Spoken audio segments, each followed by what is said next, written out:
A nossa conversa griot, esse projeto que tem reunido as histórias, em especial as histórias da comunidade negra em Rio Claro, essas histórias que não estão escritas, né?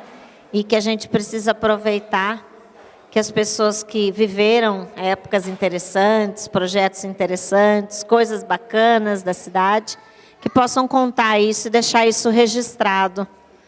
Então, hoje nós vamos ouvir aqui a conversa do Lorival Romualdo, uma pessoa que eu também convivi lá na juventude. Você também, né, Calixto?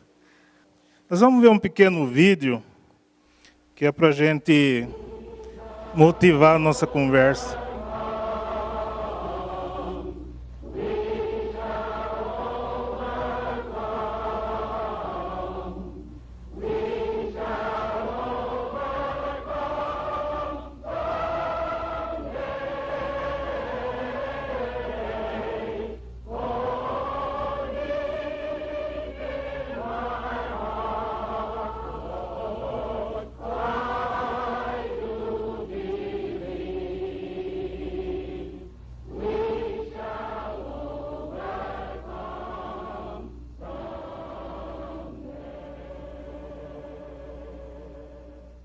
At this time, I have the honor to present to you the moral leader of our nation.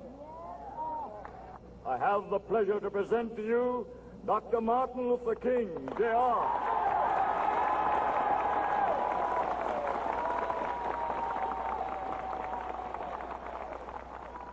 I am happy to join with you today in what will go down in history as the greatest demonstration for freedom in the history of our nation.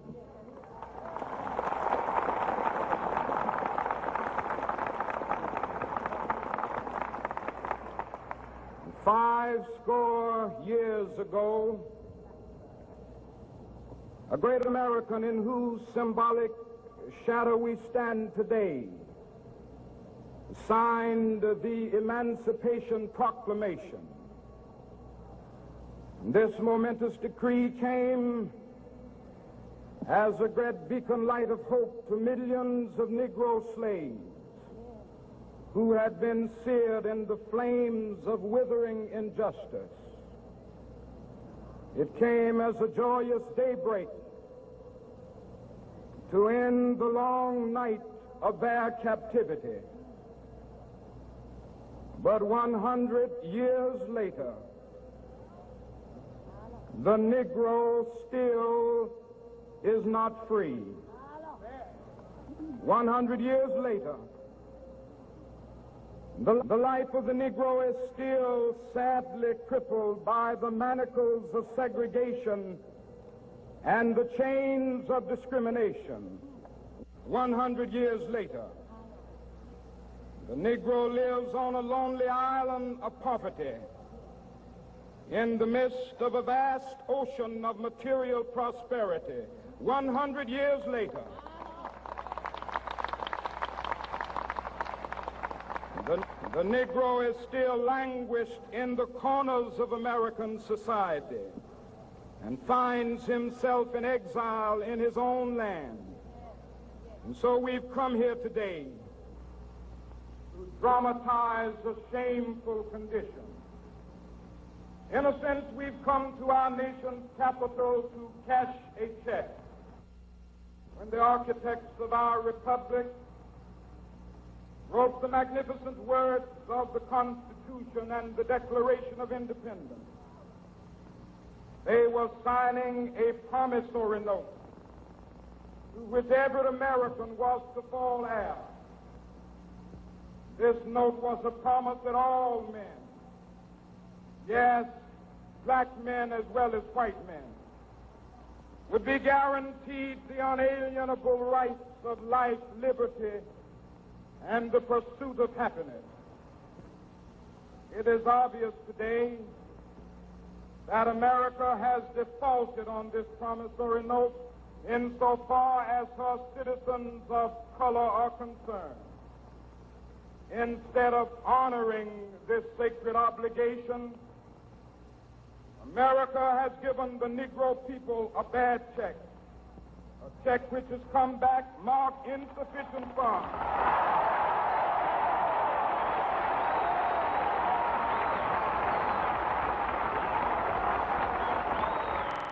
Bom, boa noite para todos.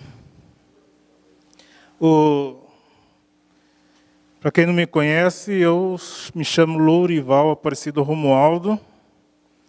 Eu sou o pai do Davi, primo do Eric, pai da Maria, sogro do Ricardo, amigo do Calixto, vizinho do Dumas. E mais os agregados que de vez em quando estão lá em casa.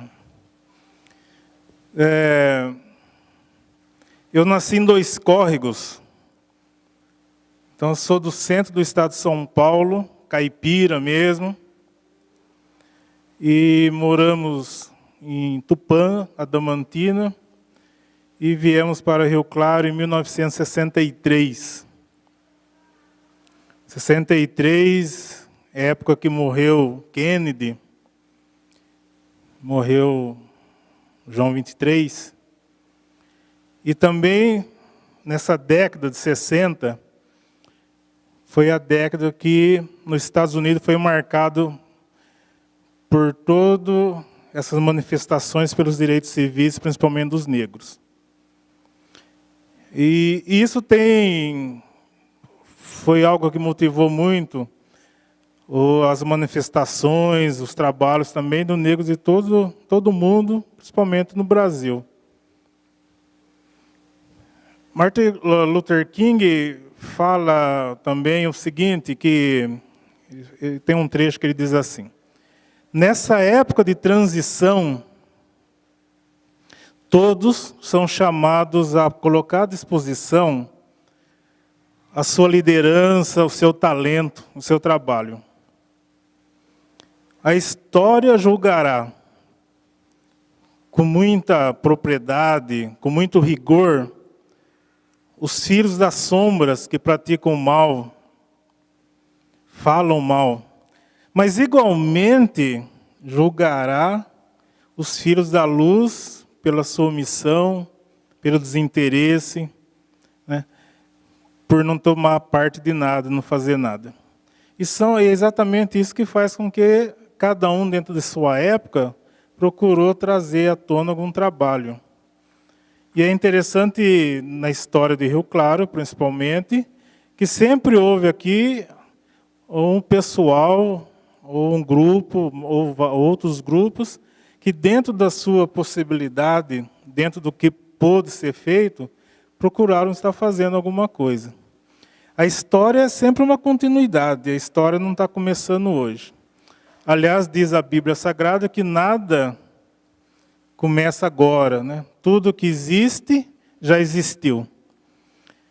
E é importante a gente estar falando isso aí, porque para que possa motivar quem está e também valorizar quem por um motivo ou outro precisou parar a caminhada, ou mesmo aqueles que não já estão conosco.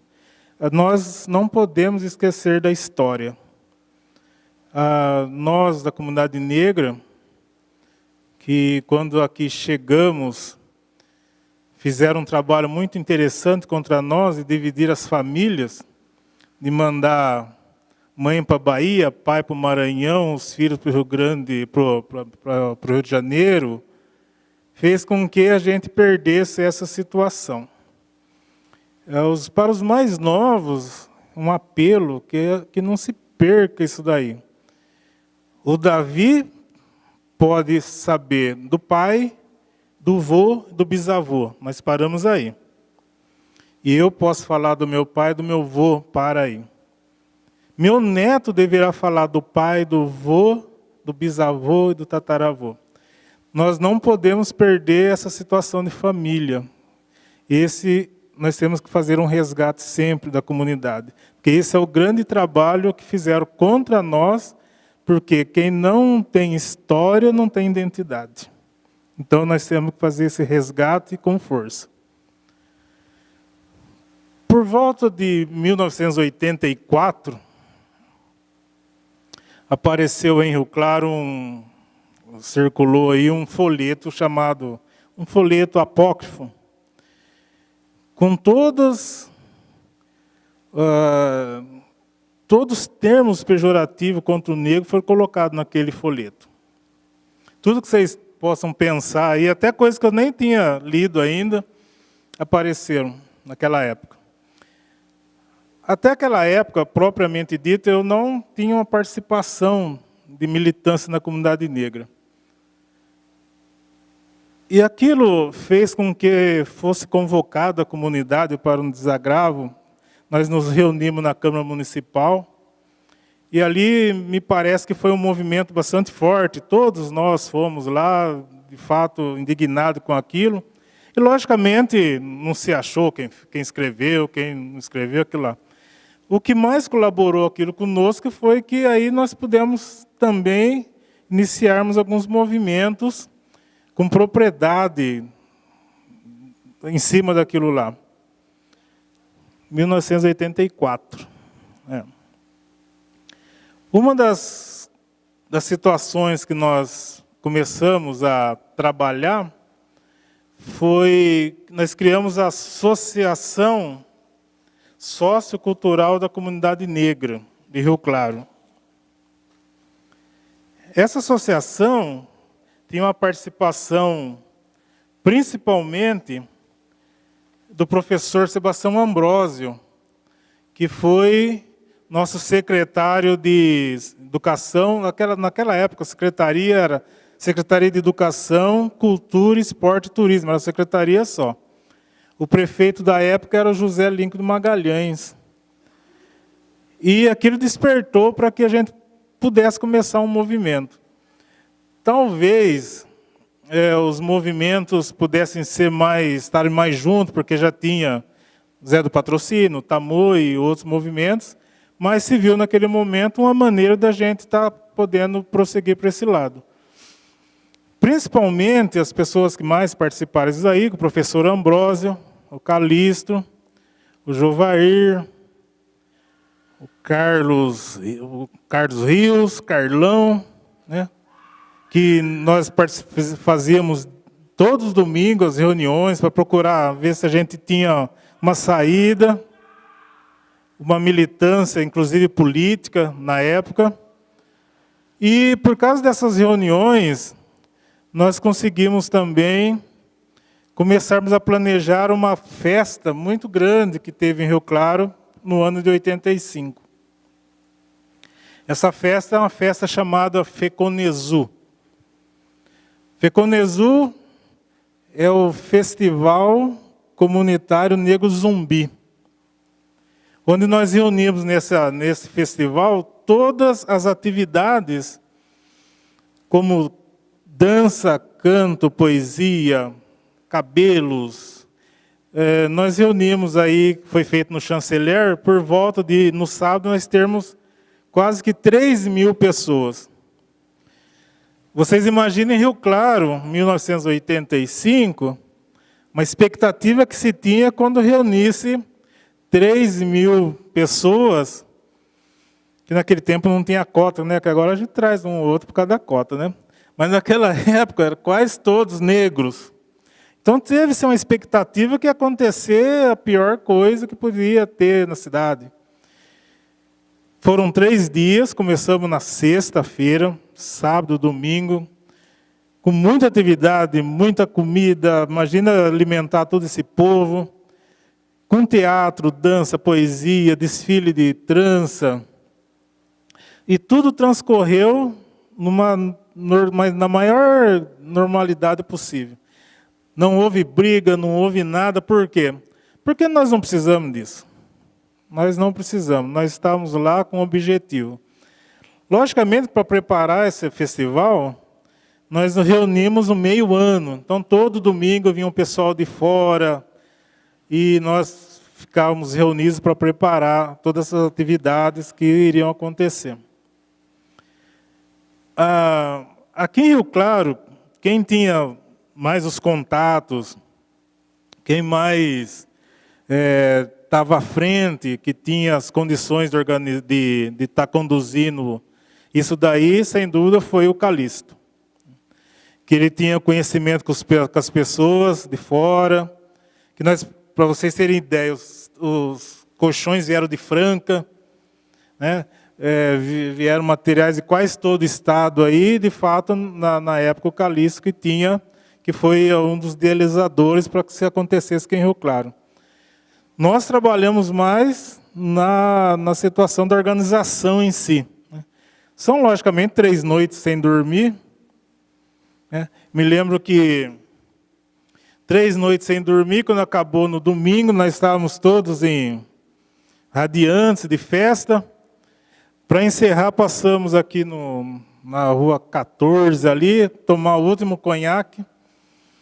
E eu estava todo o dinheiro num saco de lixo. E tinha um amigo nosso, que era da aeronáutica, que ele ficou meu guarda-costa. E levamos esse saco de lixo para lá, para cá, aquilo lá.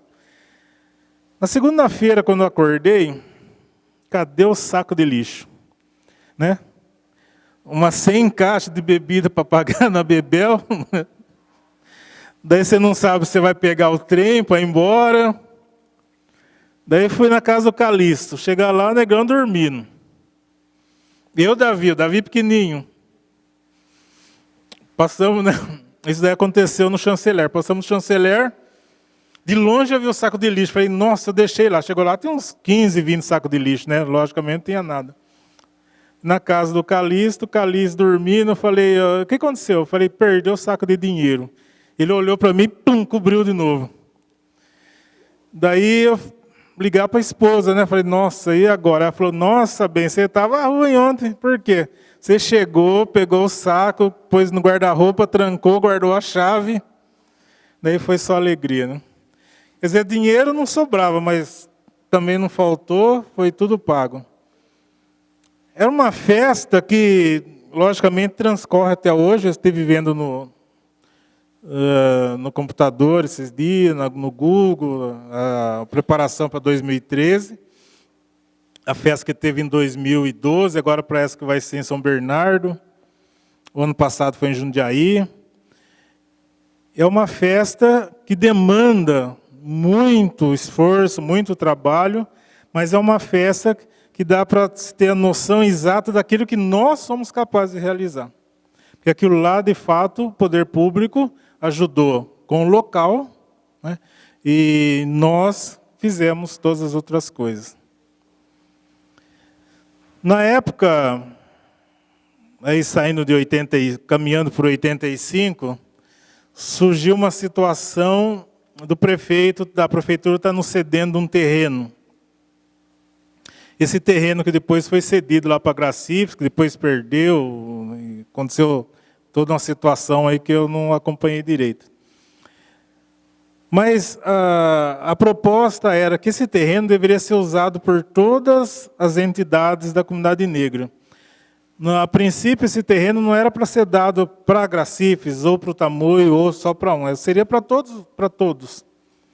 Então, nós tivemos a ideia de estarmos formando uma associação das entidades negras de Rio Claro. Também fizemos várias reuniões, conseguimos montar até uma chapa provisória, que eu fui escolhido presidente. E a ideia principal era para nós criarmos, inclusive, uma força política. E imaginávamos nós lá, imagino hoje também, que se nós conseguíssemos fazer uma união melhor possível das entidades.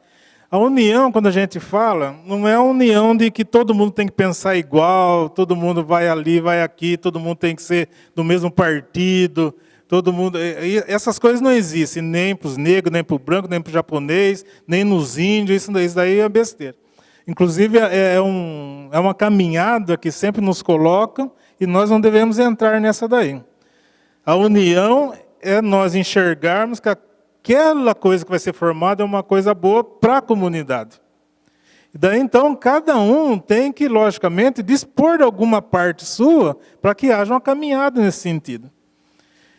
E também nós temos a ideia de que sempre haverá alguém para jogar uma cisane aí no meio da coisa. Nós precisamos ser mais práticos nas coisas, que sempre jogam as ideias que não nos levam à praticidade da coisa. Isso foi trabalhado, nós tentamos montar, daí sempre a ideia, um não queria, outro não queria, vocês conseguem imaginar toda a situação. Mas ainda hoje, eu particularmente, acho que devia se pensar, como se pensa numa liga da escola de samba. Quando pensa na liga da escola de samba, não é para a Gracifes concordar com tudo o Samuca concordar com a caçamba, então vamos trocar a bateria daqui, vai lá, a porta... Não vai fazer isso daí. É uma formação de uma liga que vai lutar pela escola de samba, por todas, pelo movimento samba. É essa que é a situação. Então nós temos também que pensar nessa situação. Porque é uma situação que nós tivemos dificuldades. Os pais de santo têm dificuldade lá com seus terreiros, as mães de santo. Nós temos dificuldade com as entidades, com o tamoio passando isso daí. E nós não podemos mais corrermos o risco de termos que ser tutelados pelo poder público nas coisas que nós podemos fazer. Tem coisa que o poder público tem que fazer, por isso que ele é o poder público, e tem coisa para avançar que nós temos que fazer. Essa era a ideia de criar, então, aquilo que nós chamávamos de ACENERC, que é a Associação das Entidades Negras de Rio Claro. Logicamente, não deu certo, o terreno também ficou tempo, e depois se conseguiu pegar para Gracifes. Se mostrou que também a Gracifes sozinho não tinha condição de fazer aquilo, que é uma proposta que se dá o terreno e depois você não tem condição de fazer nada naquilo, porque criar as coisas não é difícil, difícil são manter as coisas. Então se viu que aquilo também não era viável. Nós ficamos aí talvez quase um ano nessa luta e nós não conseguimos caminhar nisso daí. Na eleição de 1982, foi uma eleição que o PMDB saiu muito bem nas eleições, fez de sul a norte, fez todo mundo aí. Fez isso aí de novo quase em 86 por causa do plano cruzado, mas principalmente em 82, e no estado de São Paulo foi eleito o Franco Montoro. O Franco Montoro, com o PMDB, ele foi um dos governadores que criou algumas secretarias, algumas coisas que eram para participar as mulheres, e também criou, para a comunidade negra, criou o Conselho de Participação e Desenvolvimento da Comunidade Negra, que era formado por delegados que eram tirados dos lideranças dos negros, do estado de São Paulo, e mais liderança mais pessoas, delegados tirados do governo. Começou essa formação em 83 e teve a posse em 84 no Palácio do Governo, senadores, Abdias Nascimento, é uma participação bastante interessante. O Joel Conceição, ele era um dos conselheiros, e por conta disso, o prefeito na época, o Lincoln Magalhães, ele alugou um imóvel para que se formasse a Delegacia Regional do Conselho de Participação e Desenvolvimento Negro em Rio Claro, que, aliás, era aqui na 19, aqui, na 19. O Conselho, infelizmente, era assim, a Prefeitura bancava o imóvel, tinha o Joel, que era o conselheiro, mas a Prefeitura não bancava funcionários.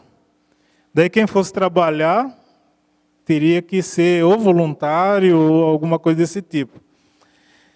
São situações também que vocês veem que isso é fadado, não dá certo, por causa que daí nós ficávamos completamente tutelados ao poder.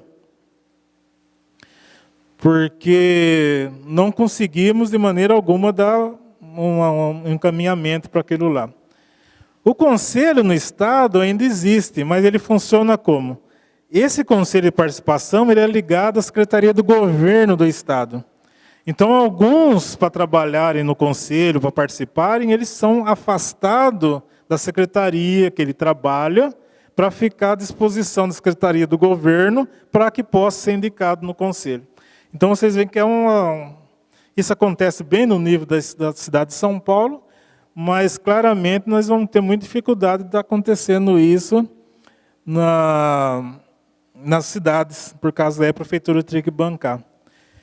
Esse tempo de 83 até a final de 86, que nós participávamos, até 87, se você for fazer uma avaliação, parece que as coisas assim quase não deram certo. Mas foi um tempo que suscitou lideranças, e um tempo muito difícil. Em 85, nós então resolvemos fazer umas comemorações lá na Praça São Benedito. E o Calixto tem um amigo dele lá na Secretaria da Cultura, o Cândido, né, de São Paulo, e ele falou, olha, nós temos aqui o movimento. O Calixto é meio complicado, né, porque ele falava, tem um amigo lá, daí você falava, acho que nós vamos passar carona, né? Chegava lá, Calixto, ele tinha mesmo. Daí nós fomos lá. E ele indicou para a gente estava com a ideia de fazer, então, uma missa que tivesse, porque, veja bem, dentro da liturgia da Igreja Católica, não tem missa afro, né? Tem uma missa com os elementos afro. Né? Para nós, é assim, para a liturgia deles, não. Mas tinha lá o padre, chama Padre Toninho, Antônio Silva. Ele falou assim, tem esse padre que ele é bom, mas nós não tínhamos contato com o padre. Para pegar esse contato com o padre, nós fomos atrás do padre Batista, que trabalhava na diocese, na Catedral da Sé, junto com Dom Paulo Evaristo Arnes. Ele falou, não, eu levo vocês lá no padre. Esse padre Toninho, ele é um padre orionita. Orionitas são os padres que tocam o asilo e a paróquia lá da Nossa Senhora da Saúde. Ele foi provincial, era um pretinho, pequenininho, muito interessante, muito sábio. Ele foi provincial, a província deles vai todo o sul, São Paulo, Minas, até, na época, Cabo Verde, e agora estão em Moçambique. Então ele deu todas umas ideias para a gente que podia fazer, porque ele que fez que acontecesse as missas afro na Nossa Senhora da Queropita, né, naquele bairro bem complicado, e ele que levou aquilo lá. Me lembro que a última vez que ele esteve aqui, que a gente estava conversando, ele despediu porque ele tinha uma palestra marcada em Roma. Então dá para ver o nível dele. Daí ele falou, mas eu não posso ir, mas o Padre Batista vai.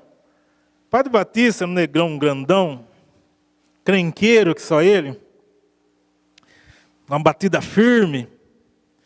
E nós viemos, então, bolamos a missa aí, fizemos, a turma foi tocar tabaco, né, de milha, aquele pessoal lá, fazer o canto das 3 raças de entrada na missa. A igreja cheia, Monsenhor Jamil. Daí começou lá, né, ninguém ouviu. A turma já começou, o cabelo assim, se olhar para trás, né, querer encostar e tal, né? E o Monsenhor sentou lá e ficou na dele. E o padre começou a fazer homilia. Homilia forte, denúncia, Rio Claro. A consequência disso daí, acabou lá tudo, quando nós fomos fazer para o outro ano, o padre falou, só que nós vamos fazer o seguinte, nós vamos fazer a nossa missa, depois vocês fazem as suas missas. Né? Quer dizer, são missas diferentes. Né? No outro ano nós trouxemos um padre angolano também, e fizemos também, foi muito interessante, o Nilton foi tocar violão para a gente, para cantar, Maria Maria. Foram experiências que, por um motivo ou outro, depois vai se perdendo, mas me parece muito interessante para estar resgatando isso daí. Né? São coisas que nós podemos fazer sem necessidade, assim, que sejam tutelados daí. Achar o padre aí que leve, a gente pode fazer. É interessante respeitar os nossos elementos. Nós respeitamos, a gente quer fazer dentro da liturgia católica de rito romano, a gente respeita uma parte dele, ele respeita a nossa, e a gente pode estar fazendo e levando o pessoal. Esse padre Batista foi convidado para uma entrevista só para vocês verem como que era o homem. Entrevista na TV Cultura, e antes de começar a entrevista, a apresentadora, para fazer essa amizade, sabe, aquele quebra-gelo, falou para ele, padre, a coisa está preta, né? Falou, por quê? Porque, olha, as coisas estão muito caras, porque não sei o que tem, ó, o preço das coisas, então tá. Começou o programa. E foi falar de problema racial, essa coisa. Daí ele falou, então, como você disse lá fora, você falou que a coisa está preta, mas a coisa não está preta. Não, padre, não, a coisa está branca. Porque o presidente é branco, o ministro da Fazenda é branco, o governador é branco, os secretários são brancos, não é? Para ver o nível do homem que era de encrenca mesmo. Vamos partir. Mas ele tinha um trabalho muito sério, nós chegamos lá, eu, Calixto, o professor Ambrósio, recolheu as crianças de rua, crianças que apanhavam bastante lá, ele recolhia, trabalhava. Então ele tinha toda essa situação de trabalho. Então, para resumir, foi uma época de trabalho de fato marcante. Era interessante resgatar também a memória do professor Ambrósio, porque assim, ele não tem uma participação dentro daquilo que a gente chamava de militância aqui, de comunidade, como escola de samba, sociedade, mas ele sempre falava com a gente que nós tínhamos as lanças do escudo e hoje nós temos os lápis do caderno. Era um professor que na época se colocou à disposição, como Luther King pediu. Muito difícil, quem está à frente sabe como é difícil de levar. Num processo de Rio Claro muito complicado, que a aceitação não era fácil, como ainda hoje nós temos muita dificuldade. Logicamente a gente vê, se nós pegarmos os jornais principalmente, nós temos que concluir que Rio Claro é uma cidade branca, né? Pega as colunas sociais, né? Não tem nada lá. Né? Então não vou discutir motivo, isso ou aquilo, mas é exatamente isso que acontece. Em Rio Brasil é essa situação, uma situação do Bush perguntar para o Fernando Henrique se no Brasil, se ele não tinha negros no Brasil. Porque é difícil você falar para fora que o Brasil é a maior população negra fora da Nigéria, né? Então são coisas que eu acho que nós podemos estar sempre resgatando, sempre dentro do bom senso, para a gente conseguir chegar em algum lugar, chegar firme em algum lugar, e caminharmos, isso eu gostaria de reafirmar, caminharmos cada vez mais forte para não ficarmos tutelados. Nós não precisamos, por exemplo, se você precisar fazer um banheiro aqui, não precisa pegar a prefeitura e vir fazer o banheiro. Nós temos condições e nós irmos lá fazer o banheiro. Fazer essas coisas que nós temos que começar a dar um direcionamento para nós. Né?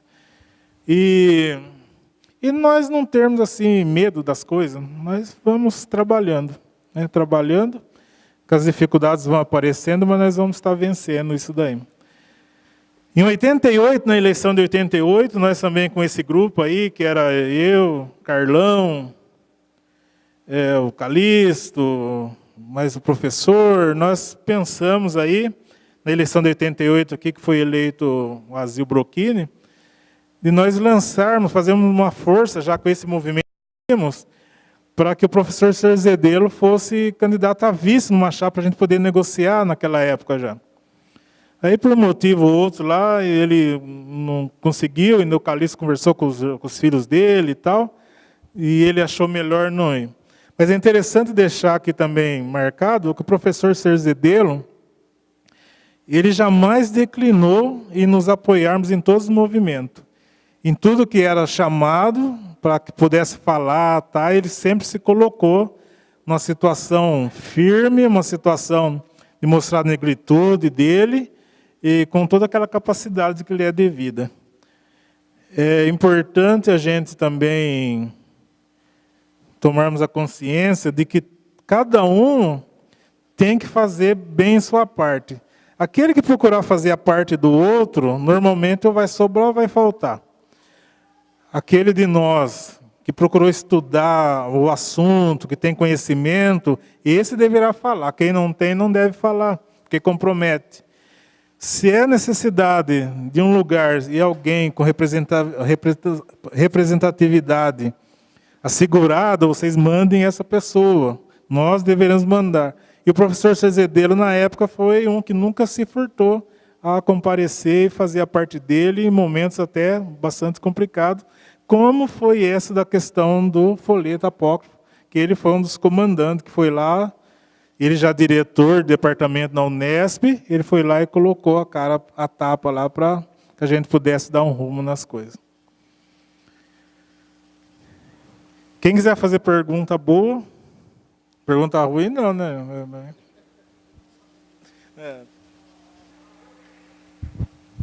Boa noite, senhor Lorival. A FECONESU, quando ela surgiu aqui, e me corrige se ela surgiu aqui em Rio Claro ou não, mas o intuito da FECONESU, além dos esportes, né, eu tive a oportunidade de participar também, tinha alguns debates. Queria que o senhor esclarecesse mais sobre qual que era a finalidade da FECONESU. Se era simplesmente juntar toda essa comunidade negra do Estado, não sei se era nacional, era estadual ou apenas municipal, se era juntar apenas para fazer uma competição, uma confraternização, ou era também para discutir a situação atual do negro da época. O FECONESU ele não era do Rio Claro, né? Ele era do Estado, não foi o primeiro, ele já vinha vindo caminhando. Na verdade, o motivo principal de se fazer o festival era para ver se conseguia colocar todas as ações da comunidade negra, dar a mostrar as ações, tinha os debates, porque, veja bem, o movimento negro no Brasil começou a ficar forte, não que ele começou a existir, foi com o movimento negro unificado, né, que começou em 78, lá em São Paulo. Aí ele começou a tomar esse corpo mais político, por causa que nós vamos ver que o movimento negro, desde antes da abolição, já tinham os negros que foram os primeiros libertos, aqueles que tinham os pais que já eram de miscigenação, já tinham esse trabalho. Quando chega, depois de 78, nessa caminhada aí, o FECONESU foi só um instrumento para que se pudesse fazer as manifestações. Nós nos reunimos antes do FECONESU, muitos debates antes do FECONESU, para que depois, quando fosse na época propriamente dita, pudesse fazer pequenos intervalos de debates. Mas aqui, além do esporte, era mais para diversão mesmo, mas aqui que era importante foram os debates, foram as poesias, essas coisas que era para mostrar a arte, e também as tranças, que naquela época, era a época que estava começando, a bem dizer, com o movimento negro unificado, nós começamos a tentar aí levantar a autoestima de fato dos negros. Foi aonde então começa a aparecer depois as tranças, aqueles trabalhos que o negro, a beleza é beleza, tem a beleza do branco, beleza negra, todas essas coisas que motivavam a criar o FECONESU. Só que era um começo, né? Por isso que era interessante hoje, provavelmente, a gente vai fazer uma abordagem, porque nós caminhamos. Os problemas, inclusive, tomam formas diferentes, né? Hoje nós teremos que fazer algumas outras abrangências, mas a importância do FECONESU é isso daí, trazer todo o povo do Estado, né? Ou representações, logicamente, para que pudesse estudar, inclusive, o momento da atuação do negro. Então, hoje teria que ver a atuação negra no mercado, na escola, que nós avançamos aí, graças às atitudes afirmativas. Nós tivemos um avanço nisso daí, sim. Fala, seu Hélio.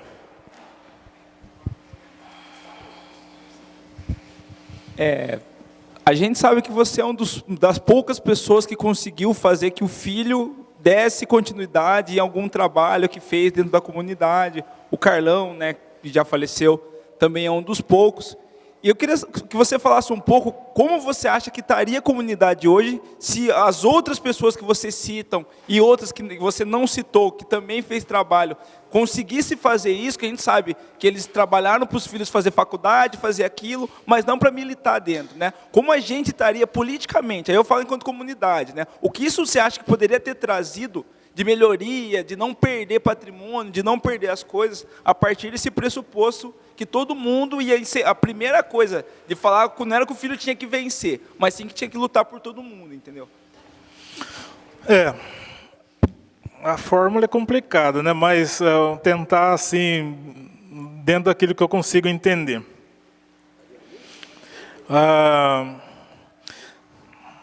Nós da comunidade, nós temos um problema assim de chicote que dói forte nas costas. Uns sentiram mais ou sentiram menos. Duas dificuldades fortes. A nossa comunidade negra tem aquela dificuldade de formar família. Formar família, enquanto família, juntar, ficar junto. Não é? Não fazendo aí, tem os historiadores melhor que eu, mas quando teve a imigração, o que eles conseguiram fazer de mais rápido que a gente, foi exatamente porque ficou a família, para aquele que você socorre. Essa situação, muitas vezes nossa, de não ter a família não agregar, ficar forte, fez com que cada um sentisse que podia cada um fazer por si, né? Na nossa comunidade, quando eu participei, tinha muito aquela questão assim, do pai viajar, passear, tal, e não ligou para o filho, de fato. Muitos filhos se formaram, fizeram as coisas, mas não tem essa ligação do pai. É interessante, porque fica parecendo um jogo de palavras, mas não é. Essa ligação do pai estar junto, de ficar... O pai é pai e mãe, né, logicamente. Faz com que o filho tenha essa visão da continuidade. Se nós conseguimos... Uma vez nós tivemos um debate aqui, e alguém da comunidade falou... A gente estava numa mesa, estava até o Dantas lá, esse que é presidente do jornalista, como é que chama ele? Adalho? Não sei. Nós estávamos numa mesa e alguém daqui falou, e a gente falando sobre diversos assuntos, difícil, da dificuldade, e ele falou assim, escuta, eu não estou vendo nenhum projeto seu aí, eu estava falando e falou para mim, não estou vendo nenhum projeto seu para nossas crianças abandonadas. E eu falei para ele o seguinte, olha, nossas crianças abandonadas, não, porque as minhas crianças não estão abandonadas. Entendeu? É importante que cada um pegue a sua parte para fazer a coisa. Minhas crianças não estão abandonando, minhas crianças estão lá em casa, estão ali certinho e tal. Muitas coisas vão fazer porque crianças de alguém como você que ficou abandonada. Logicamente perdemos a amizade, aquele negócio todo. Mas que nem diz o Santana, agora que ele falou, não. Eram os hormônios da juventude, né? A gente fala. Logicamente, se a gente conseguisse, os filhos, sentir a importância da continuidade, porque sentir a importância de ver o pai, a alegria, sabe? Isso era muito importante passar. É lógico, nós tínhamos caminhado, porque a gente não precisava ficar toda hora fazendo resgate da história, né? Tinha uma caminhada mais rápida, mais forte, mais firme, né? Eu, por exemplo, eu vou falar do meu pai. Meu pai, ele fez o primeiro ano de grupo, repetiu. Fez de novo, passou, meu avô tirou da escola. Meu pai é assim, maior que o Davi, só que ele é fortão. Logicamente, eles eram em 8, teve que sair para ir na enxada. Mas meu pai, ele teve uma preocupação assim, de que eu estudasse, eu e minha irmã. Mas mais do que estudasse, meu pai, eu me lembro que uma vez aqui em Rio Claro, quem é da minha idade aí, sabe... Chegou em Rio Claro uma época que faltou alimento, faltou, por exemplo, mistura. Meu pai era ajudante de maquinista e eles recebiam a marmita da companhia. E sempre ele levava mistura para a gente, para mim e para minha irmã. Essas coisas fazem a ligação de eu ver que é importância de dar essa continuidade. O que faltou muito aqui foi exatamente isso aí. Quer dizer, eu dou importância. Mas como você dá importância? Eu dou importância porque eu vou lá, fiz trabalho, batalhei. Por exemplo, que eu falo para o Davi e para a Maria. Teve greve da educação e eu trabalho em educação. A educação está ruim, mas eu fui lá na greve. Né, Carlinhos? Nós estamos lá. Gritando arroz, feijão, sem educação, e o cara jogando marmitex do prédio na cabeça da gente, entendeu? Mas a gente estava lá. Então eles têm que ir fazer, porque viram que a gente também fez. E isso, lógico, isso faltou bastante de um pessoal nosso. É dar essa importância, mas essa importância de militância mesmo.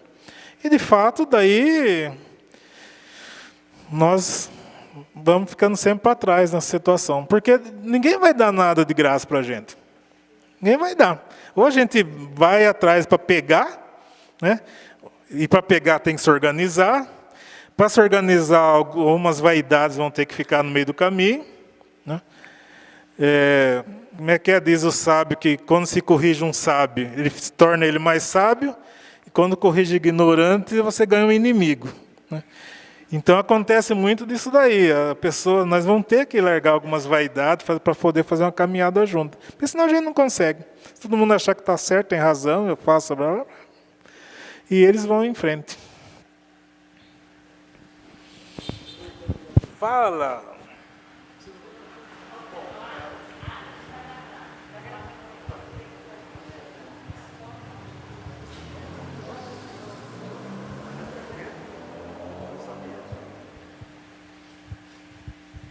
Bom, boa noite, Romualdo. Boa noite. Só uma pergunta, uma dúvida que eu fiquei.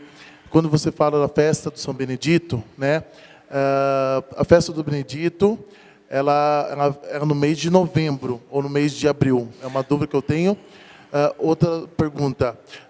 Essa festa do Benedito, você estava explicando que ela vem, né, com 2 religiões, é isso? Mais ou menos, eu não entendi. Você tem parte católica, candomblé, não entendi. Só me explica essa parte que eu... Na verdade, nós fazíamos a festa não era a festa de São Benedito, né? Era a festa que nós fazíamos lá na igreja de São Benedito, usando a Praça São Benedito. Nessa época, nós aproveitávamos para fazer a comemoração em maio, por causa da abolição da escravatura. Apesar de nós nessa época, a gente já tinha outra situação de caracterizar a situação da abolição e zumbi. Mas nós aproveitamos essa época para fazermos a festa. E a ideia era fazer a festa, né? Nós não chamávamos aquilo de missa afro, aquilo era chamado de missa luba, né? Missa luba, onde nós convidávamos, então, as pessoas que professam o candomblé para que fossem fazer com a gente.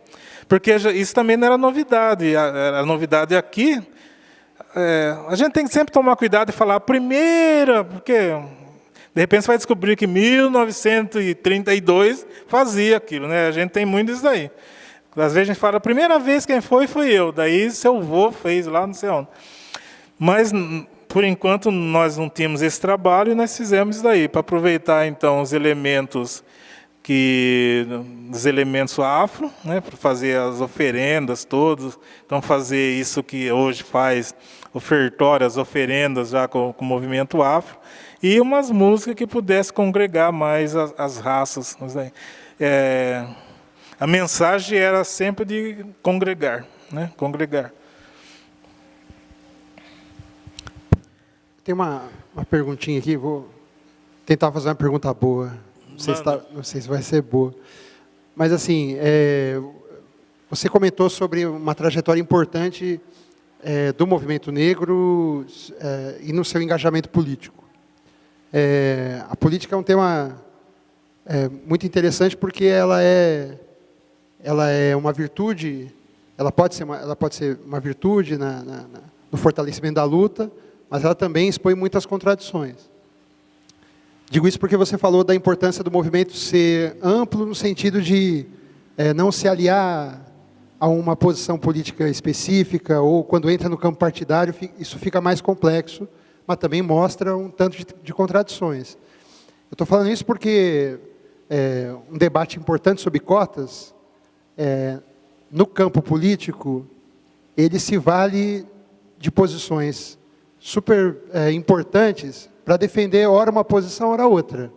Quando eu digo que é importante a cota porque ela é uma ação de reparação, eu estou defendendo uma posição política.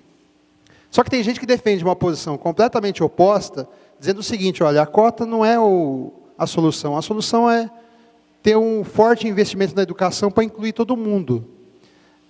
Como valor, essa segunda posição é importante, mas ela está a serviço de quem, né? Quando ela é dita. Ela é super valorosa, só que ela está defendendo uma posição altamente reacionária, né? Então, eu te pergunto o seguinte, qual que é a encalacrada? Eu acho que é uma pergunta sem resposta, mas vamos tentar tratar disso, né?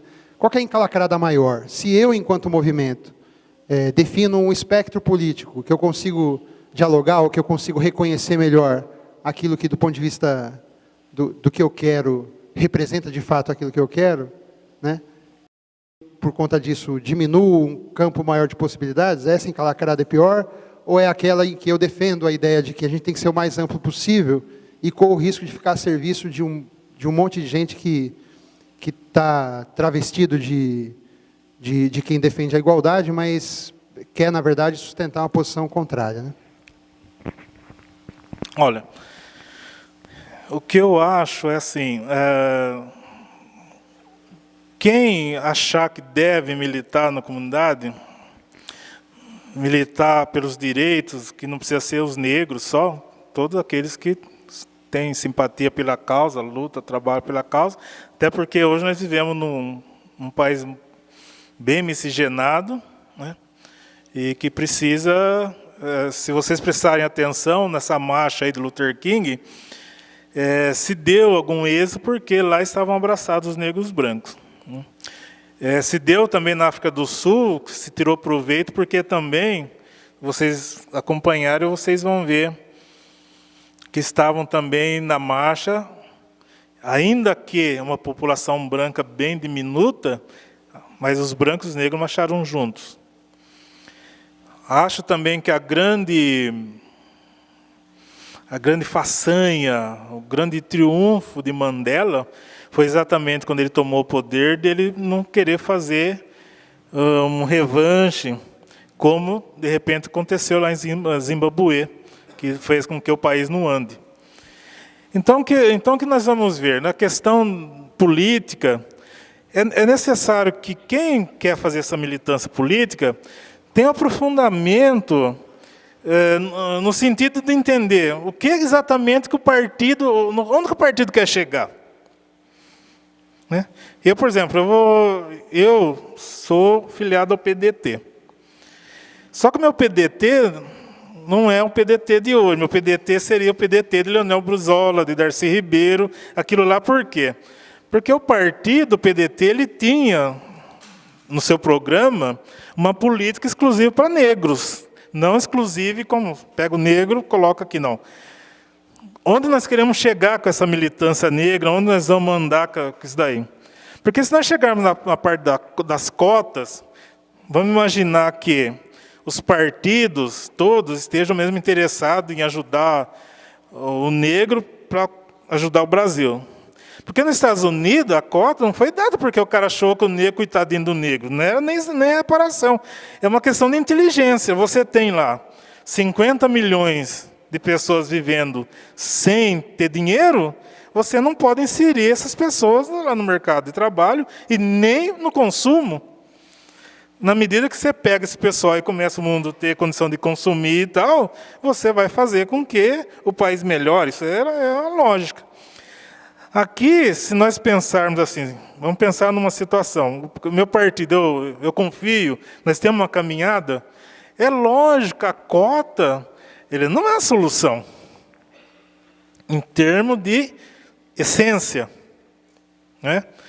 Qual que é a solução? O que é o certo de fazer? Exatamente, você dá escola para todo mundo poder ir lá e batalhar. Quando vai acontecer isso?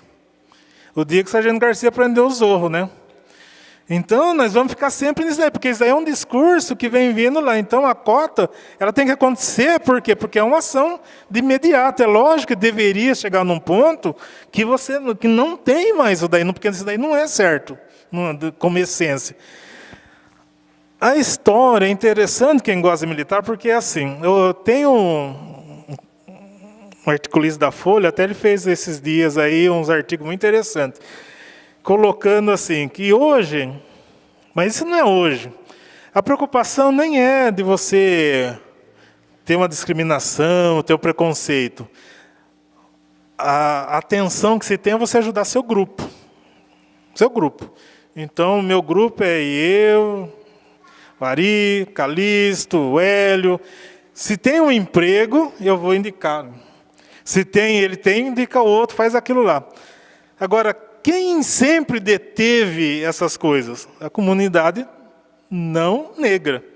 Então, sempre houve, vamos pensar assim, paulista. Rio Claro ficou aí com essas oficinas da Companhia Paulista há 500 anos. Chegando a 2.500 funcionários. Todos os chefes, todos, tirando o Silvio ali, todos os outros eram brancos. Esse exercício é um exercício assim de ideias, hein? Não é o branco, é ela, inclusive porque tem minha esposa em casa que é branca. Depois vão contar, ela vai pôr de castigo. Porque apanhar a gente já está acostumado, né? O duro agora é o castigo. Isso é um exercício, inclusive, às vezes na igreja, quando sai esse comentário, fala, ó, esse é um assunto para gente grande. Né? Por causa que o preconceito é uma coisa que se faz com consciência e se faz inconsciente. Todos os chefes eram brancos. Quando tinha que indicar alguém, ele indicava quem? Quem ele conhecia. Quem que ele conhecia? Era o branco. Então, isso aí não é um negócio assim que tem que se pensar muito. E isso foi acontecendo anos, nem anos, né? Foram anos. De modo que a necessidade agora da gente abreviar isso aí, começar a recuperar isso aí. Não tem outro jeito. Mas não que esse seja exatamente aquilo que deveria fazer, porque também isso não deveria acontecer. Isso também não deveria acontecer. Mas é natural. Um amigo meu, numa discussão lá, tal, essas discussões são muito complicadas. E dizendo para mim assim, que isso é muita cabeça da gente e tal. Então eu estava explicando para ele, e como a gente estava explicando na escola para os professores de história. O governo, aí uns 4, 5 anos atrás, ele criou Educando pela Diversidade. Né? E levaram nossos professores de história, de artes, para fazer uns encontros, para que, vindo do decreto do governo do presidente Lula lá, para implantar o estudo da África e tal, então eu falei para eles, nós nunca podemos fazer uma caça às bruxas. Por quê? Porque aquilo é de criação. As pessoas, normalmente as pessoas não pretas, elas não têm muito convivência com as pessoas pretas como elas acham que têm. Elas não têm. Não tem, porque cada um vai convivendo no seu grupo. É um grupo mais ou menos que acaba se fechando. Então, veja bem, a professora, ela passa perto de uma aluna pretinha, que ficava lá... Quantas horas a avó fica trançando os cabelos lá? Uns 2 horas. Então a menina, e no cabelo dela que era meio pretinha bege, o cabelo ainda mais corrido. Mas imagina aquele que fica lá, a vozinha, a mãe, trançando o cabelo. A professora passa, que normalmente a professora é branca, então estou trabalhando com dados, não estou aqui querendo levar para lá nem para cá. Aquilo não chama a atenção dela, aquilo não é mundo dela. Ah, ela não gosta da pretinha? Não, não é nada disso, entendeu? Ela gosta sim, então, pelo menos não desgosta. Ela vai passar, não vai achar nada. Do lado tem a loirinha, que deu umas picotadas, assim, tchac, tchac, tchac, tchac, tchac, tchac, tchac. E ela vai olhar, que é o mundo dela, e falar, nossa, como você ficou bonitinha. Isso nós enfrentamos anos, mas essas coisas vão minando a autoestima, vão fazendo com que as pessoas pretas vai criando essas dificuldades. Imagina nós, por exemplo, quando eu entrei no vocacional, de preto tinha o Calixto, o Joel e eu. Depois, e o Simonal. Depois, acho que passou uns 3 anos, entrou mais um. Você vive num mundo complicado. E para os outros, ele não gosta do louvor. Claro que ele gosta, mas não é o mundo dele. Então, comentando com essa pessoa que falou da nossa cabeça, eu falei, você tem assim, amigos? Né? Nós não temos esse problema, tal, nós não temos. Eu falei, pois não, então vamos fazer um exercício. Seu filho casou semana passada, né? Casou. Quantos convidados tinha na festa? Acho que tem uns 300. Eu falei, em quantos negros tinham? Daí fica aquele negócio, sabe quando você bebe, quer chegar em casa e falar firme para a mulher não ver? Daí cola a língua no céu da boca, né? É a situação. Quer dizer, isso é exercício, isso não é, por exemplo, acusação, entendeu? Então, você não pode fazer caça às bruxas, porque aquela professora, ela não pensou em sair da casa dela, falou assim, hoje eu vou lá pegar... Não, ela não pensou. Então, o que tem que fazer? Essa chamada, esse exercício, esse alerta, para depois, inclusive, chegar. Por isso que é necessária a cota hoje. Né? Para poder, porque eu poderia vir aqui e falar assim, o Davi estudou no Unesp, ele não precisou de cota, minha filha também estudou no Unesp, precisa de cota. Né? Mas não pode pegar as exceções. Né? Você tem que pegar aquilo lá. Agora, ter maturidade para exigir o certo. Porque o que pode acontecer também é você acomodar na situação que está. Isso não pode acontecer. Tem que exigir o certo. E o certo é escola de qualidade para todos. Os pretos, os não pretos, os católicos, para os judeus, para os protestantes, para o islâmico. Isso a gente tem que ter sempre a visão. Nós, principalmente negros, que fomos assim, tivemos uma vida muito complicada por causa disso, nós não podemos perder, nem mesmo por causa da dor, do chicote nas costas, não podemos perder a questão da justiça, o que é justo. O justo é todos terem igualdade, isso é o justo. E nós temos que lutar para isso de uma maneira ou da outra e tal.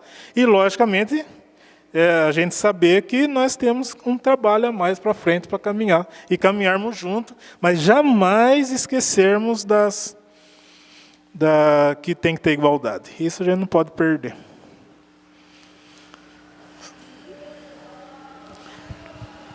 Lorival, puxando um pouco o gancho de política que o Ivo puxou aí com a gente, você falou do professor Sebastião Ambrosio, ele era o secretário municipal de educação. Né? Eu me lembro que, antes de esporte turismo, né? Antes disso, ele tinha sido candidato a vereador e não se elegeu. Né?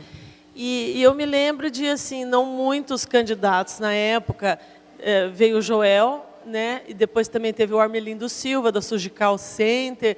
E eu não me lembro assim de muitos candidatos, depois teve o Pereira e agora o Calixto e tal, né? Então, você acha que, assim,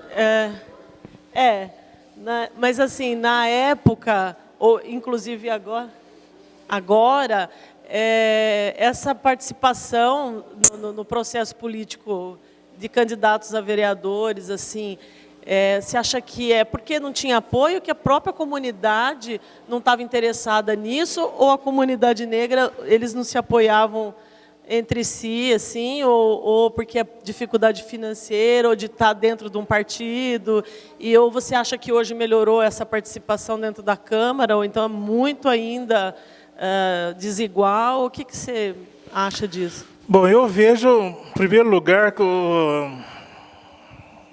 os partidos não têm essa situação de fazer uma ajuda mais significativa para o candidato por ele ser negro.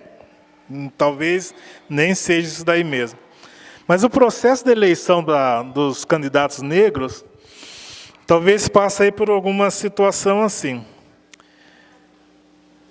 Primeiro, nós não somos muito pragmáticos na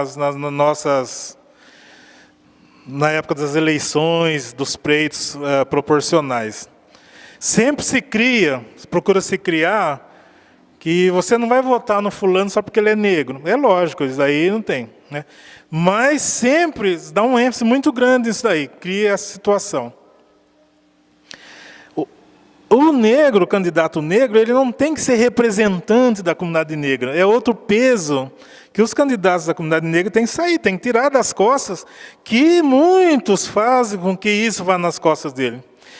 Para o negro ser representante da comunidade negra tem que se reunir toda, eleger o cara, para o cara ser representante. Isso não existe. Mas sempre que aparece alguém, o mesmo professor Sebastião Ambrosio levou esse peso nas costas dele como secretário.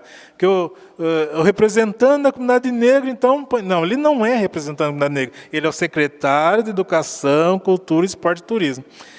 Nós, enquanto comunidade, nós precisamos tirar isso daí, não. E ver exatamente o que interessa.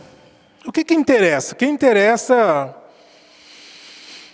Vamos pensar numa situação boa. Para a maçonaria. Interessa para a maçonaria eleger o Davi? Interessa. Eles vão trabalhar para eleger o Davi.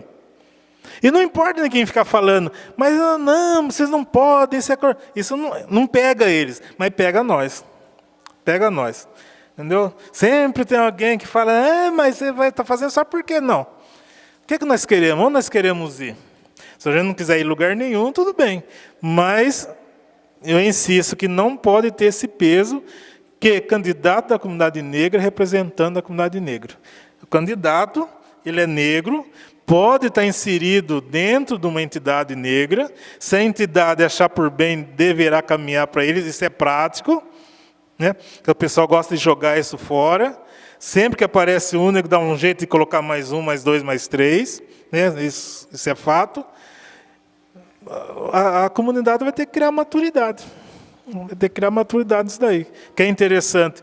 E interessante, inclusive, eleger por causa que ver quem é militante, quem é de fato que está com a comunidade, quem não está, porque quando elege o vereador, ele é vereador da cidade, né? Ele não é vereador da comunidade negra. Por isso que o candidato não pode carregar isso nas costas, porque é onde que ajuda bastante a fundar ele. Bom, senhor Romualdo, só concluindo a minha pergunta, falando de política, o que o senhor poderia falar sobre o governo que eu vejo, viajo aqui algumas cidades, e vejo minha cidade, Rio Claro, onde eu nasci, onde eu estou militando, continuo militando, né? Vendo um governo que não tem um secretário negro, não tem um diretor negro, né? E aí eu acho que eu vejo, no meu ponto de vista, que o negro ele só serve para pegar o piano. E na hora da gente tocar, a gente só vê as nossas outras pessoas sempre tocando piano. Então, o negro eu vejo num ponto, né, que ele serve para carregar caixa, ele serve para fazer as coisas, enquanto o branco fica sentado e vai e toca, e vai, chuta a bola e faz o gol. Então, o que o senhor poderia falar para essa juventude, como eu, que está crescendo agora, que vai ser o nosso, daqui para frente, que vai estar comandando, o que o senhor poderia estar falando sobre o governo, que faz uma conferência, faz outras coisas para a negritude, defende, fala, mas na hora de agir, fazer, não faz. E quanto a outras conferências, né, eles dão uma mordomia, uma fartura total. O que o senhor poderia falar sobre isso? Tem até, como é que fala, uns breakfast, né? Bom, olha, eu acho o seguinte, nós não podemos, assim, sermos ingênuos, né? Eu acho que o governo não tem os negros, inclusive eu cobrando lá para os que eu conheço, a turma do governo que eu conheço, que já conversei, mas eu acho que não tem, porque a política é questão de troca, é questão de representatividade. Eu dizia no sindicato nosso de educação, que depois de todas as greves que nós fizemos com o Quércia, e ele elegeu o Fleury, nunca mais o funcionalismo público ia apitar. A ideia que a gente se pensou quando criar aquela associação lá, era exatamente para você criar um peso político. Não vai acontecer, por exemplo, dele... Por quê? Vamos pensar no Duque, que é vizinho nosso lá. Ele fez 4 anos de governo sem colocar o negro na secretaria, na diretoria, nada. Se elegeu, de novo, se elegeu. Qual que é a preocupação que ele tem, por exemplo, por que isso não faz parte do pensamento dele? Isso tem que fazer parte do pensamento nosso. O que, de fato, qual que é o peso que nós temos politicamente na cidade? O que nós temos de voto, assim, direcionado o negócio? Entendeu? O que acontece que facilmente nos pulveriza, fica um para lá, um para cá? Se a gente não pensar nisso, dificilmente vai acontecer, porque não é um desenvolvimento, isso não faz parte da pauta de Rio Claro, entendeu? Se acontecer, na próxima eleição, eleger de novo, sem ter, por que é que vai pensar na outra, se não acontece nada nessa caminhada? Não acontece nada. A gente vai ter que amadurecer isso aí. E não ser tolo, eles não vão pensar. Tem muita gente para eles colocarem. Entendeu? Por que eles vão colocar o Marcão só porque ele joga xadrez? Entendeu? Então. Então, acho que isso é ingenuidade, se for pensar nisso aí. Quem está no poder não cai, quem está no poder rola. A gente tem que empurrar. Se não empurrar, fica lá. Bom, gostaria de fazer uma pergunta também, Primeiro que, para mim, todas as perguntas foram muito interessantes, boas, né, como você falou. Quando o Hélio cita meu pai, aí me dá até uma saudade e tal. Mas aí o Ari perguntou, o Hélio perguntou, e eu estou vendo que tem um monte de gente da diretoria da Gracifes, e ninguém faz pergunta da escola, que é o lugar que está nos acolhendo aqui. Gostaria de perguntar em relação a Gracifes, né? Bom, recentemente estive num acampamento em Assis e conversei com um cara lá, conheci um rapaz muito gente boa, inteligente pra caramba, o Léo, ele da Mangueira, né, do Rio de Janeiro. E pesquisando um pouco sobre a Mangueira, que para mim é um exemplo de escola, é um exemplo de... porque a gente tem uma visão muito achando que escola de samba é só para vir cantar samba-enredo, bateria e tudo bem. Não, a Mangueira tem projetos sociais muito interessantes ali dentro, entendeu? E projetos de formação de cidadão mesmo, né? E aí, voltando aqui para a nossa casa, eu me deparo muito, as raras vezes que eu venho aqui na Gracifes, eu me deparo muito que quem era aqui da comunidade, né, as pessoas que tinham um vínculo muito grande aqui, elas se afastaram demais, né? Hoje, eu sou do tempo de vir aqui com a minha mãe, por exemplo, e está amarrotado de pessoas, né? E amarrotado de pessoas da comunidade, realmente, né? Então, a pergunta que eu falo, que eu gostaria de... Não sei nem se é uma pergunta ou se... Qual que é a sua visão, seu Lorival, em relação a isso? Por que esse distanciamento? E qual que é a... Não sei, né? Eu costumo falar muito de receita do bolo, mas não é nem isso. Mas qual que é o toque ou a dica que você poderia dar para a gente provocar isso e trazer esse pessoal de volta, que eu acho que isso que engrandece, entendeu? Eu acho que ganhar carnaval é um mero detalhe. Eu acho que você formar cidadão, você fazer com que as pessoas tenham respeito, carinho e venham para a escola no sentido de gostar, né? Eu acho que isso que é o mais importante. Então, fica aí a provocação e a pergunta. Olha, eu participei da diretoria da Gracifes, e a diretoria que se formou em 86, que foi a que ganhou o Carnaval de 87, né? Que foi a primeira vez. Na época, a gente tinha umas ideias, assim, inclusive, de se fazer já uma quadra, escola de samba, porque era propício para aquela época lá que a gente poderia estar fazendo. Mas não conseguimos. Eu acho que na comunidade, falando da escola de samba, teve aqui muitos donos de escola de samba, né, muitos donos de escola. E faz com que as coisas, quando chega sempre pessoa com uma ideia ou com outra, na época barrava. Voltando àquela questão da política, assim, eu me lembro quando eu vim aqui, então, com as ideias e tal, a gente tinha para fazer, alguém falava assim, ele tem pretensão política, não adianta, isso aí não vai, o negócio dele é ser vereador e tal. Primeiro, que se eu quisesse, a pretensão era legítima, certo? Teria que interessar se eu ia fazer o trabalho ou não ia fazer o trabalho. Essas ideias ficaram muito tempo, ficaram penduradas. Outra questão, a escola, ela vai ter que sair da tutela do governo, da prefeitura, porque você fica sempre devendo a alma para a turma, entendeu? Quem consegue algumas coisas fora, a pessoa vai mesmo, não tem jeito. Tinha um colunista social aqui, Marcos Vinícius, né, Carlos, que chamava, o rapaz, Eu me lembro que um dia sentado aqui, eu falei para ele, nossa comunidade não precisa ganhar carnaval. Que carnaval para a gente brincar, a gente pode fazer aqui. O que nós precisamos é de termos alguma situação que vai fazer com que as crianças tenham vontade de vir, os jovens tenham vontade de vir, né? Na época a gente falava até de biblioteca, aquelas coisas que hoje não vai falar isso aí. Mas isso era interessante fazer, mas as pessoas não tinham essa compreensão. É importante nos movimentos ter abertura para todas as ideias. Se você quer ser político, você, por exemplo, não gosta do Paulo Maluf, mas você leia o que ele escreve. E eu, por exemplo, não gosto do Reinaldo Azevedo, mas eu não perco nada que ele escreve, entendeu? Então, eu tenho que ler para ver o que ele está falando, o que está acontecendo. Para a comunidade andar, para as coisas andarem, tem que se pegar todas as ideias para poder ter uma abertura. E aqui ficou muito nesse negócio. Então, para você fazer as coisas, tem que dar murro em pão de faca. Chega uma hora você fala, mas pelo amor de Deus, meu filho está em casa, minha mulher não sei o quê. Sabe, aquelas reuniões que você marca às 3, começa às 7h30. Algumas coisas assim que tem que se pensar e mudar. E outra coisa, quem for mais inteligente vai agregar. entendeu? Eu torço para o Santos. Para ele ficar campeão, precisar trazer uns 4, 5 argentinos, que venha Los Hermanos, entendeu?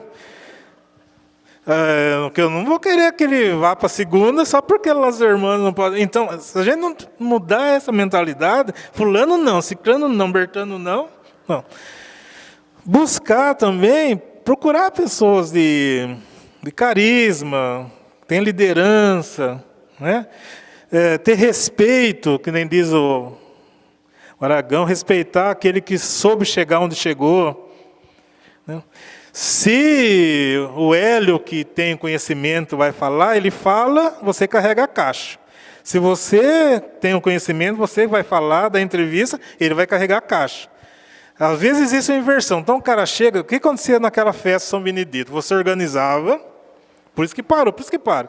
Você organiza, fica o dia todo lá, aquele negócio. Chega à noite, você ainda tem que carregar as caixas. E tem um lá para você escrever, para você fazer release, todas essas coisas.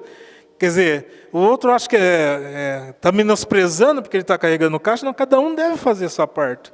Se não houver esse entendimento, de fato a coisa não vai andar. E algumas coisas que acontece bastante aqui, acontece nas igrejas, quem vai em igreja, né? O cara na cozinha, não, quer dar palestra, daí chega lá, não sai nada, entendeu? Então, quem sabe da palestra, quem sabe cozinhar, cozinha, né? E aqui precisa ser feito isso daí. Inclusive porque se tem respeito para quem cozinha e tenha respeito para quem faz a palestra.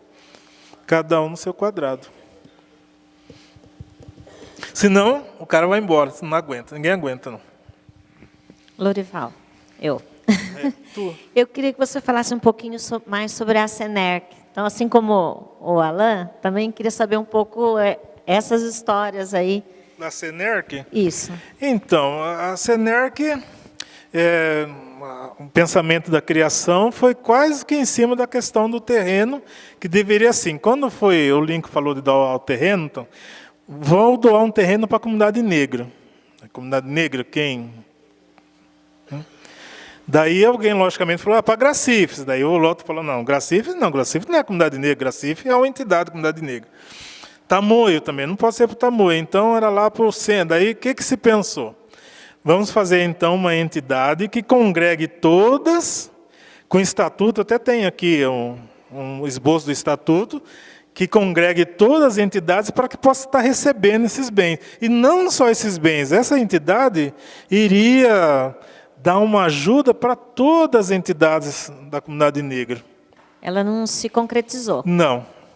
Inclusive por causa dessas brigas, né? Porque sempre tem alguém que fala, isso daí é besteira, por que vai... Aí não acontece. Nós fizemos reuniões, conseguimos chegar até... Quem nos ajudou um pouco foi o Dr. Rui Fina, isso daí, ele participou de algumas reuniões. Conseguimos até eleger uma diretoria provisória, que era eu do presidente, Joel de vice, mas depois ela não andou por causa disso daí. Porque daí tem muitas coisas que minam o andamento das coisas e a gente tem que ser inteligente para ver, tem lá aquela parte, fulano, ciclano lá, que vem só para jogar água no chope. E só para completar, o senhor Aristides tinha uma preocupação com a questão da Frente Negra aqui em Rio Claro. Com a? A Frente Negra. Vocês tiveram alguma relação com esse movimento? Não.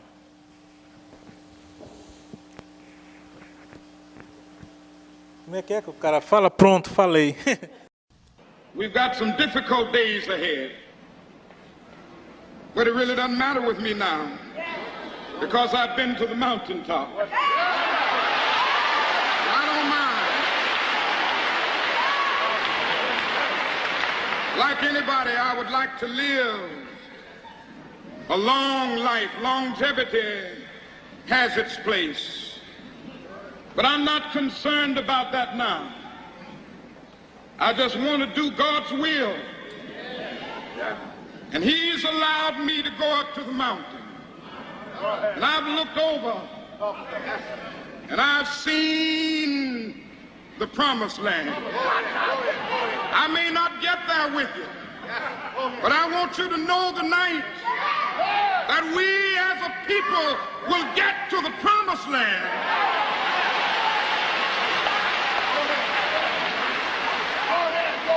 So I'm happy tonight. I'm not worried about anything. I'm not fearing any man. Mine eyes have seen the glory of the coming of the Lord.